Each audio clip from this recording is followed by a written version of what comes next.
Today, explosion sounds were heard in Venezuela. Images spreading on social networks, military aircraft flying low, tension over the capital Caracas.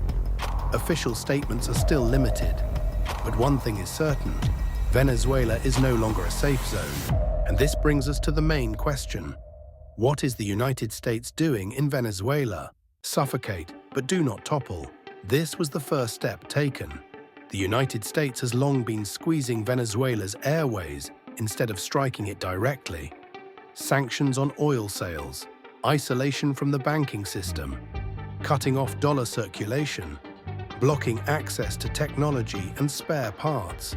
The goal is simple: to make the people grow tired of the government, but not allow the complete collapse of the state, because total collapse would create chaos, and chaos is a risk for the United States. Presenting Maduro as the problem is part of the plan. The United States frames the Venezuela issue not as a country problem, but as a leadership problem. Therefore, Maduro is declared illegitimate.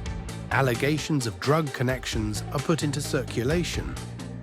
A "he must go" narrative is built in international media. This is very important because the plan works like this. We are not against Venezuela, we are against Maduro. In other words, they are not targeting the regime, but the head of the regime. Internal fragmentation is the third stage of the plan. This is one of the United States' favorite methods. Discontent within the military, fear and flight among the elite, oligarchs and high-ranking officials turning toward exile. The goal is not a coup, but silent disintegration, meaning one day you look and see. There is a president, but he cannot make decisions. The army is disobedient. The financial system is paralyzed. At this stage, the United States does not have to strike. Control over oil is the heart of the matter. For the United States, the main issues are Venezuelan oil not going to China and Russia, oil revenue not being used without Washington's approval. Therefore, the plan is as follows. Either oil revenues are placed under international control, or agreements are made with a new, more suitable government. This is the most hidden but most real desire of the United States regarding Venezuela. The events we are seeing today represent the final stage.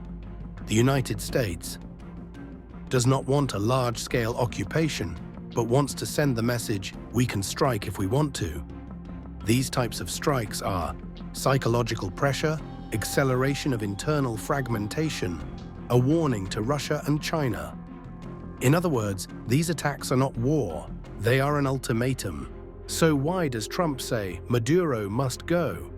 Because for the United States, Maduro is not controllable, is open to China and Russia, directs oil not to the United States, but to rivals.